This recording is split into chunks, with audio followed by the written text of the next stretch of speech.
پاپا جان، آپ کی بارگاہ میں سوال ہے کہ کسی عورت کا شوہر بے نمازی ہو، گھر میں جھگڑے کرتا ہو، اس کی اصلاح کے لیے بھی کوئی عمل بتا دیجئے، جزاکم اللہ خیرہ۔ یہ زندہ بیٹی کنویں میں پھینک دی، اس کے صفحہ نمبر 32 پر 40واں روحانی علاج۔ اگر کسی عورت کا خاوند بری عادتوں کا شکار ہو اور گھر میں ہر وقت جھگڑا رہتا ہو تو ہر بار بسم اللہ الرحمن الرحیم کے ساتھ 1111 مرتبہ سورۃ الفاتحہ پڑھ کر پانی پر دم کرے، پھر اپنے خاوند کو پلائے۔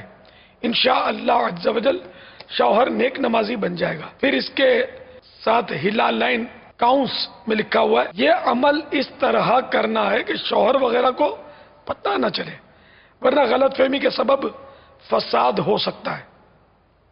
چاہے تو کولر وغیرہ میں دم کر لیجئے اور شوہر سمیت سبھی اس سے پانی پئیں۔ اگر منہ پھٹ ہوگی نا بیوی تو بولے گی ایسا عمل کیا میں نے مدنی چینل سے سنا تھا، تو سویا پڑا تھا، اب میں تجھے روز پانی پلاؤں گی، پینا پڑے گا، ہاں پینا، اس میں سے گلاس میں سے پھینکنا نہیں، تو سدھر جائے گا، تو شاید بگاڑ بڑھ جائے گا۔ تو حکمت عملی سے جو میں عرض کر چکا، بھلے وہ مطلب آپ عورت حاوی ہونا نہیں چاہیے، کہ حاکم تو شوہر ہے، کیسی فری شپ ہو، لیکن وہ بے نمازی ہو تو اس کو نمازی بنانے کے لیے حکمت عملی سے ہی کام کرنا پڑے گا، چپ کیسے۔